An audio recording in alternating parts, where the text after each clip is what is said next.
I want to share a secret with you. The reason they canceled the Olympics of 1980 is because of moi.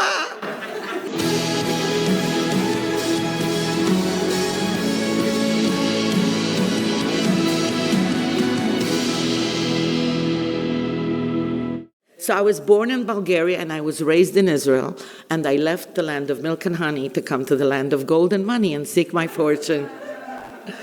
And I got a job at PBS, and then at NBC, I was the producer of a daily interview show called 5 Minutes With. And we interviewed all the who's who's who wanted some advertising. There was no Oprah, there was no Lakey Bakey, there was the Today Show and my show. And I had just come off the boat from Israel, a country that barely had television. And I was running this production. And it was a very hard job. Every night to Broadway, and to the opera, and to ballet. But I would pinch myself, exhausting. I would pinch myself because I couldn't believe this was happening to me. It was really an amazing life. But there was something missing in my mind that seemed to be that every time something new, another thing would replace it. I felt like I was playing ping pong. And I decided that I'm going to take a leave of absence, and I'm going to go and look for the meaning of life, the truth, the bluebird of happiness, whatever it is. 2 incidents propelled me in that direction. Incident number 1, I got the first interview with John Travolta. Yeah. Saturday Night Fever. It is still the best-selling movie tracks of sound in the history of movie making. And I am going to meet John Travolta. Oh my gosh. He arrives with an entourage, press secretaries, agents, and so on. And I wrote an intro, and in the intro it said that even though John Travolta is a phenomenal dancer, not all the critics are unanimous in their appraisal of his acting abilities. His agent, Mr. Bob Lamond, comes over and said, "You plan to say this on the first interview that we're having in New York?" I said, "How do you know what I'm going to say?"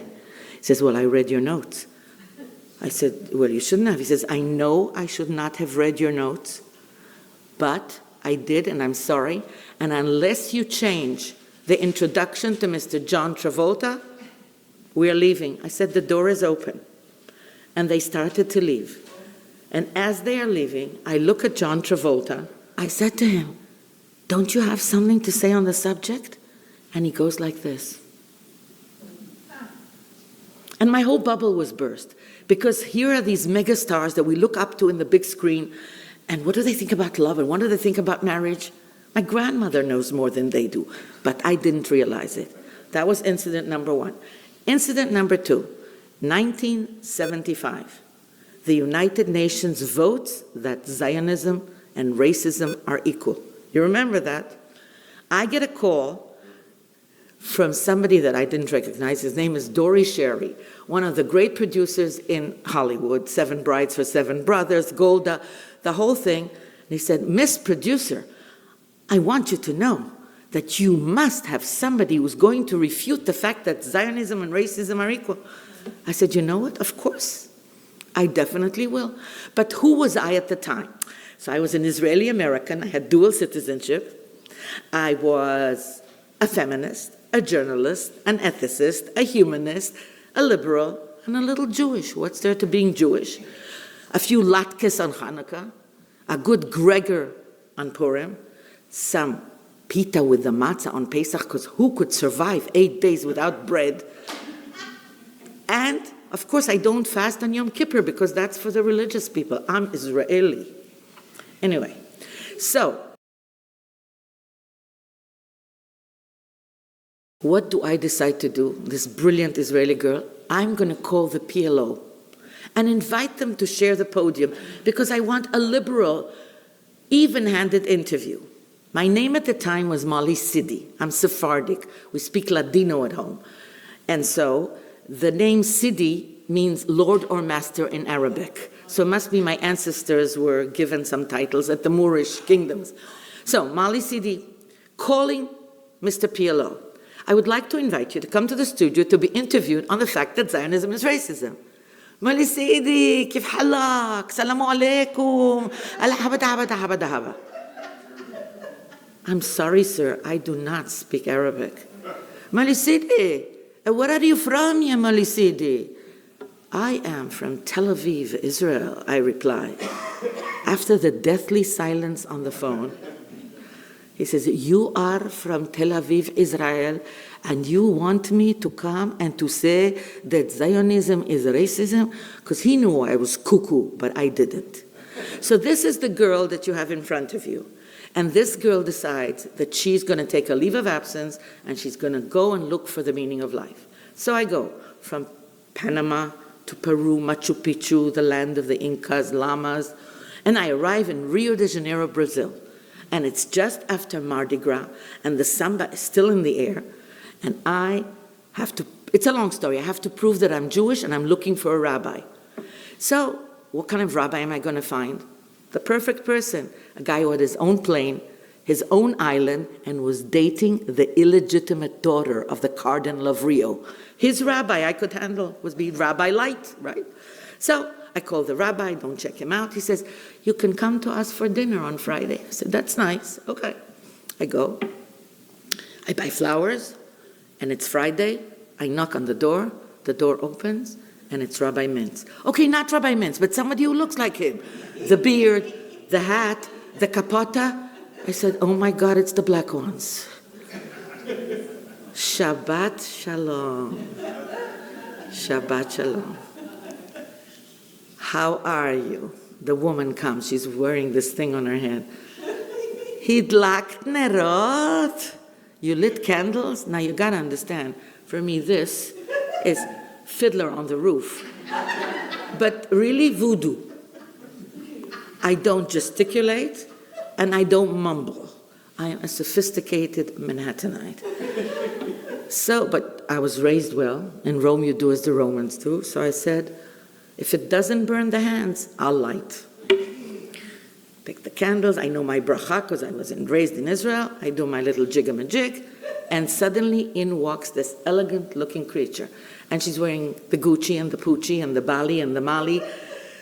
And she's gorgeous. I said, who is this? It's our daughter. I said, but she looks normal. I said, what are you doing with them?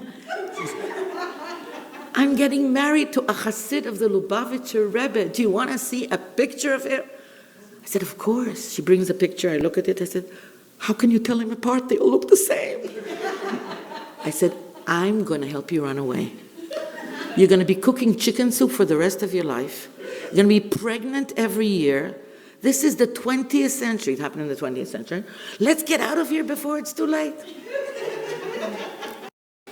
And she, intelligent, beautiful, charming. And she's answering. I said, listen, this is not a way to live. You can have a life like mine. I said, listen, I got to see you again. Please, can we meet? She said, sure, you come to shul with me tomorrow.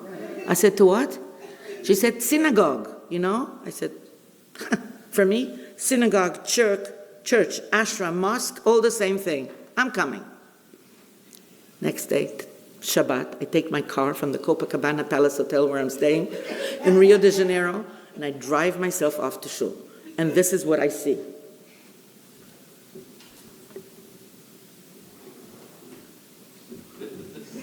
The Jewish cha-cha-cha. I was raised in Israel, and I never saw Shmoneh Esrei in my life. I have never seen this. Can you imagine?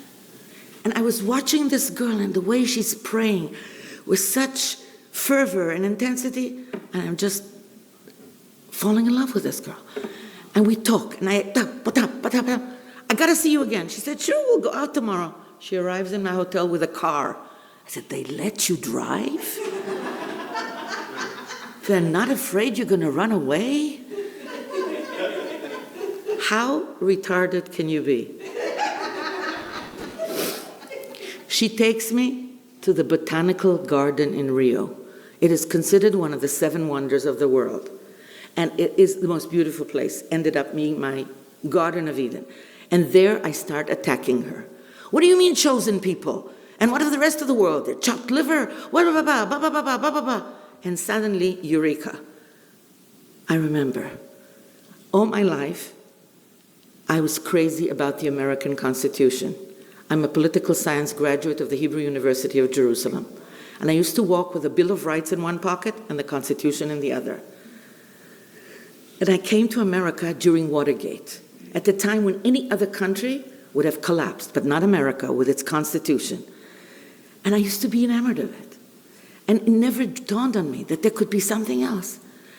I speak about 7 languages, and I would never dream of not reading something in the original. So if it's French, Molière, French, Cervantes, Spanish, Dante Alighieri, Italian, Hegel, German, Dostoevsky, Russian. I even learned the Sanskrit because I wanted to read the Bhagavad Gita in the original. And here I am standing in front of this man and this woman, what man? And I'm suddenly saying, oh my God, you really exist. You created the world. You chose the Jewish people as your people, and I have to find out how I fit into your program. I need to find out who I am.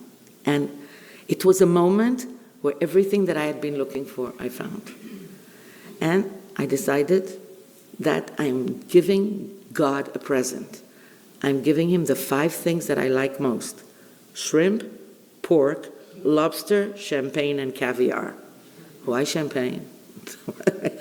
It was a moment of truth. I fell in love, and that's what I'm doing.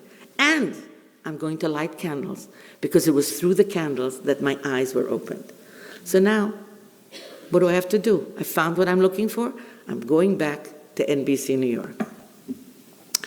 Now, what am I going to tell them when I arrive in New York? That I found God? It's embarrassing. So, how was your trip, Molly? Oh, it was the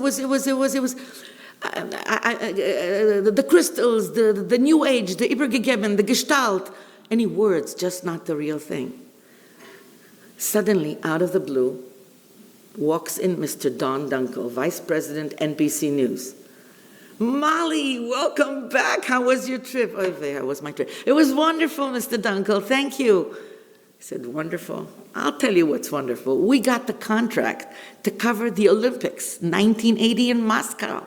I said, yes, I heard. It is wonderful. I said, well, it's much more wonderful than that, because you have been chosen to be the producer of the individual biographies, bios, videos of every contestant from America.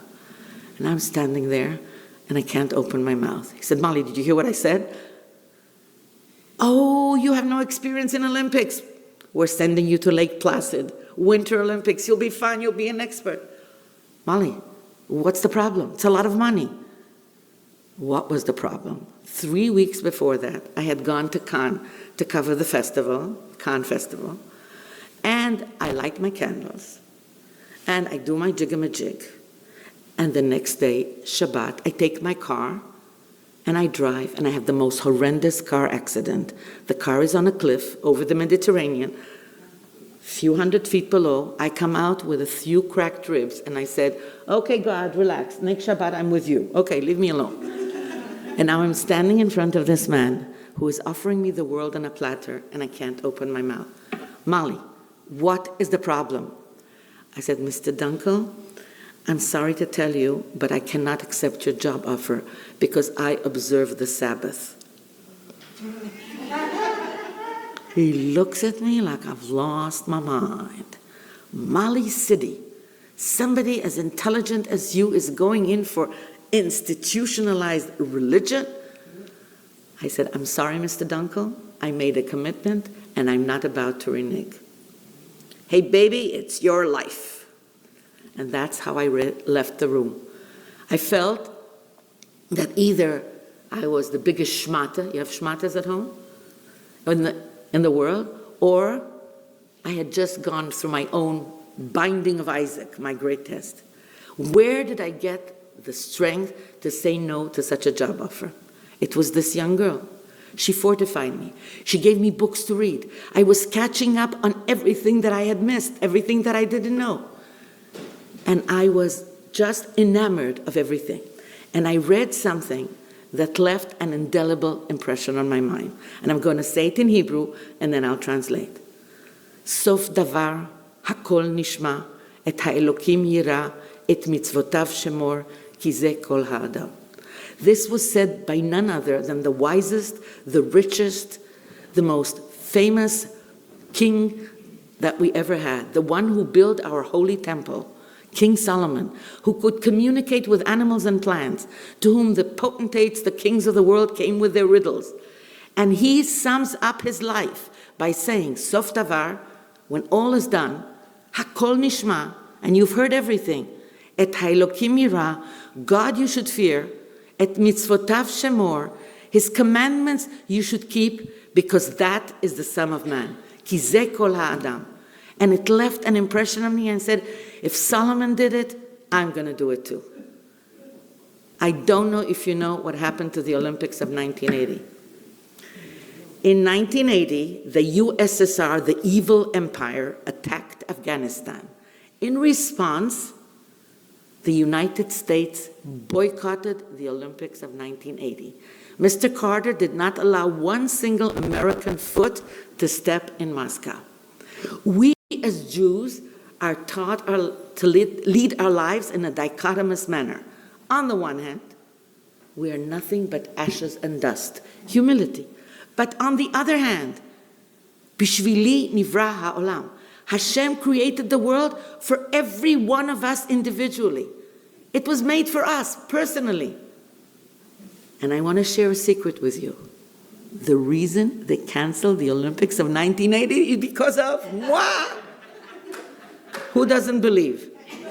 Who doesn't believe? Why, politics makes more sense? Come on.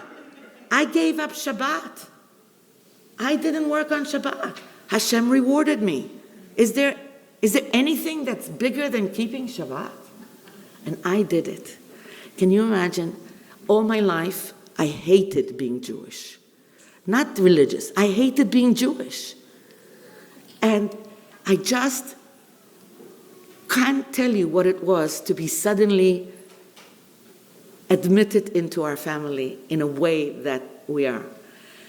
I wanted to be royal. I wanted to be Diana. I wanted to be Grace Kelly. I wanted to be Jackie Onassis. I wanted to be Kate Middleton. Whatever there was, I wanted to be royal. But I didn't realize we are the royalty of the world. Hashem chose us, his Jewish people, to be the people of the book, the representatives, the ambassadors to the world of everything that is good and kind. We're it. And I never knew it. I never realized who we are. Everything that I admired in the American Constitution is straight from Mount Sinai. Taking care of the orphans, the widows. It's all Jewish values. We have civilized the Western world. Everything in Christianity that's not Jewish is pagan. Everything in Islam that's normal is Jewish. We have done this to the world, but the only people who don't know it is us. And we are the luckiest people in the world. I want you to know that I have a picture that I consider the most famous picture in the world. This is a picture of my son. My son, Molly Resnick, just had a bris 2 days ago for his 10th child. I'm an only child, an only grandchild, an only niece, an only nephew, an only person in the world. 10 children. Rabbi Kotlarsky was the sandik. And he is the shaliach of the Rebbe in Northern California, in the most famous towns of which you've never heard of. Pleasanton, Livermore, and Dublin. From where? Walnut Creek. Never heard of Walnut Creek before my son became a... I want to show you a picture of my card that I used to send on the 25th of December. Underneath is the name Molly. This was a friend of mine who drew my legs and a tree and I put a star on it because I was ecumenical all together now. 1, 2, 3. You can be such an idiot when you're so smart. If you don't have godliness in your life, if you don't know that there is a master to this world who has created it, who has chosen us as his people to be his representatives, nothing else fits, especially in the world we live today, where you can't quite know if you're a man or a woman because you have to make your own decisions. So this is the joy and the luck that I had. And I want to take this opportunity to thank the Lubavitcher Rebbe, who my husband was his doctor. And I was very, very fortunate to have tremendous approaches of kindness from the Rebbe, who had the brilliance. Not only is he a tzaddik, which we all know, a righteous person, we don't know what it means, but we've been told and we believe, but he's the greatest merchandising genius in the world. He took 6,000 schnooks, like my son, who never went to university, never studied anything, doesn't know who John Travolta is, doesn't know who Muhammad Ali is, and they're running the world. Forget Google and Apple. Lubavitch, it's the most amazing thing in the world. We are unbelievable. In every country you have your shaliach, and they are really the most amazing people in the world. I paid her for this question. Am I in touch with the young lady who made me? Not only am I in touch, we work together, but her son is the teacher of my grandson. In Detroit, my grandson is a student, white shirt, black hat, in Detroit, where I sent my son to study. And that's his teacher. Can you believe that? Rabbi Sharf. Sharf, he's his teacher. Baruch atah Adonai Eloheinu melech haolam, shakol niya bidvaro.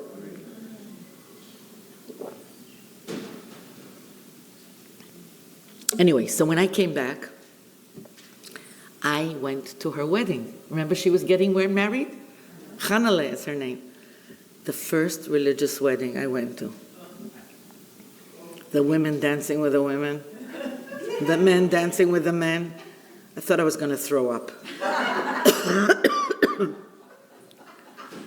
But after a while, I got into it, and I started to dance, and I liked it. Because not worried, is he looking at me, is he not looking at me? We're dancing, just the girls, and it's so exciting, you know that? Suddenly I see an older lady come to a young girl and says, "Soon by you." And she says, "Thank you." Soon by you, wishing her that she should get married soon. And the girl says, "Thank you." I never heard this thing in my life. We're feminists. We don't need men. We have laboratories. We exist without them. She wants to get married and she admits to it. I was dying to get married. I was 33 years old, but I would never admit to me. I'm a producer of NBC News. Do I need anything more in life? Suddenly, I see another woman going to another girl. Bekarov etzlech, soon by you. Thank you. I said, oh my gosh. Then I said, you know what? They are smart. We are such idiots. God created the world. A person is born, goes to school, the hormones come in, you get married, and then you worry about a career. I said, these girls have got it right. From tomorrow, I'm only going out with a person who wants to get married. I went and I said, I want a shidduch. Hello, Dolly, you remember that movie? My first shidduch was my husband. I fell in love with him on the phone. A doctor from Harvard, physician to the Lubavitcher Rebbe. Is that unbelievable? I met him on Shabbos Shuvah, the time of return. I got married on Tet Shvat, which is a day before the Rebbe became Rebbe, because we wanted to get married on Yud Shvat, and the Rebbe said, I have another engagement. Do you mind postponing it? We were married, and the Rebbetzin was watching with binoculars. And the Rebbe came to say Mazel Tov to us, because we were married in the house of Henshe Gansburg at the time, Rabbi Gansburg, Hirsch Gansburg, and it was opposite the Rebbe's house. So this was my wedding. All my life, I didn't realize that this is the greatest thing that could happen to a person. to find a marriage, to have children, to have a family, to have a Jewish family, to send the children to Jewish homes, to Jewish camps, to Jewish schools. It was really the greatest gift. So when I was going out with my husband, I told him, tell the Rebbe that I want to interview him. My husband was a very, very kind young man, and he said, sure. So when he came back after seeing the Rebbe, I said, so what did the Rebbe say? So he said, the Rebbe says that he wishes that he could say Mazel Tov to us soon. I said, Mazel Tov to you, but not to me. I wrote the Rebbe a letter. I want to see the Rebbe. I was from the time of the eyes, you know. And I got the most incredible response. And this is what the Rebbe wrote. צודקת בכותבה שלכל צד מגיע מענה בפני עצמו. She is correct in writing that every side deserves their own personal answer of the shidduch, every side. שתדבר במזכירות ברצונה לראות פנים אל פנים. Let her contact the secretariat about her desire to see me face to face. לזמן המתאים, about the appropriate time. אזכיר על הציון. I will mention it at my father-in-law's, the grave. And I, look at that, I got to see the Rebbe. So now, I get dressed to go see the Rebbe. I wore a navy blue gabardine suit, silk yellow canary blouse, pearls, a bag, crocodile, with a voice-activated tape recorder inside, the ultimate yellow journalist, patent leather Ferragamo shoes, and I walk to the Rebbe. And the Rebbe looks at me and he says, do you always dress like this? And I said, what's wrong with what I'm wearing? And the Rebbe said, now you came to see me. I want to make sure you always look like this. The moment the Rebbe met me, he gave me my mission in life. I am totally involved in modesty. I always dress regally and conservatively. I always want to be a representative of God's princesses. We are all Jewish princesses. We are the royalty of the world, and we have to look it, and we have to act it, and we have to be it, and we have to be proud of it, because it's the greatest gift that we have. And it was like an amazing thing. I was ashamed to be Jewish. I was so ashamed. I wanted to be, but look who we are. And that's the greatest thing we can give to our grandchildren and to our children. Send them to Jewish camps. Bring them to retreats like this. Let them see. Remember the girls, were you at the concert last night? And the girls were jumping on stage. Jewish girls connecting to their Judaism. I'm proud of it. Not to think, oh, she's going to this and she's going to Disney and that. We have our own, the best. We have the greatest joy in the world. Our holidays, each holiday, celebrate it. Go, be with Jewish people. It is the most wonderful thing in the world. He asked, how did my family react? Well, my father was no longer alive, and I really believe that when he went to heaven, he said, look, I got one girl, please save her for me. His yahrzeit is the yahrzeit of a very famous man called the Orach Chaim, and it's very special. And my mother she's no longer alive also, but she was so traumatized. It was the horror story of the family. She's going with the religious people. My mother used to come to New York. I used to take her to every Broadway play and the operas and the ballets. And after 13 years, I had 2 children at NBC. I left NBC. But then the people in Israel started to recognize the letters to the Rebbe. And my mother would say, you give me your letters, I will give them to my daughter, and she will give them personally to the Rebbe. So my mother got her hurrahs regardless.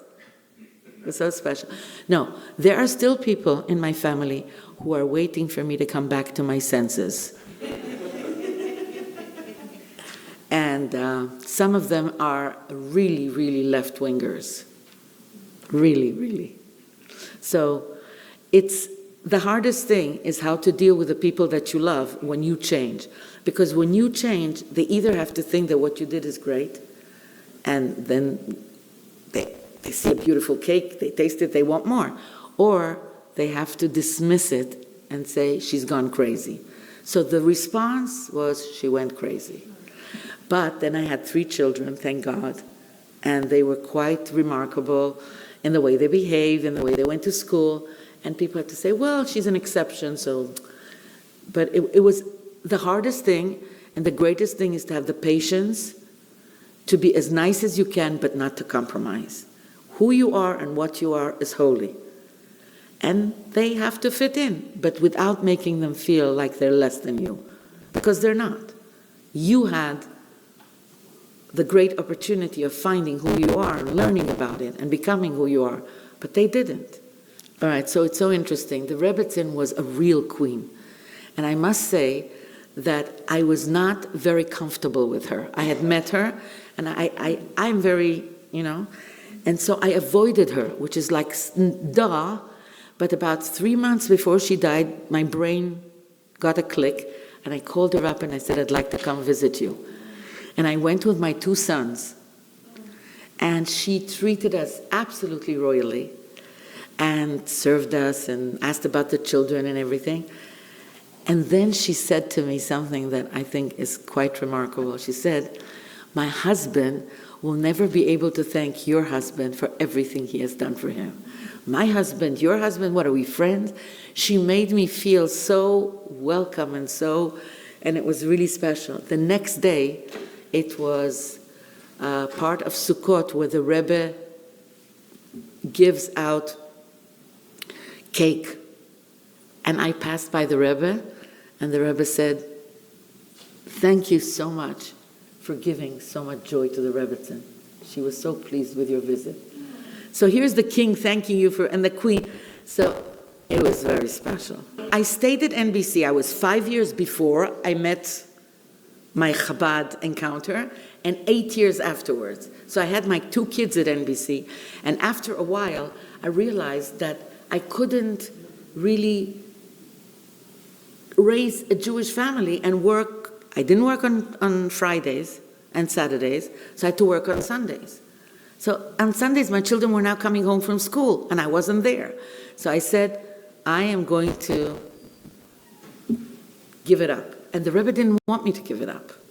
The Rebbe wanted whoever was in the outside world to stay there and have an influence. As a matter of fact, it's so funny, because we once had a program, and they were looking for things to do on Valentine's Day. And I said, oh my gosh, I have such a great idea. There's a thing called a mikveh. You know what's a mikveh? I said, never mind, you don't have to know what's a mikveh. But it's a pool where women go before they get married. And so marriage and this, and they did a story on a mikveh. So it's so amazing that you can do it. Another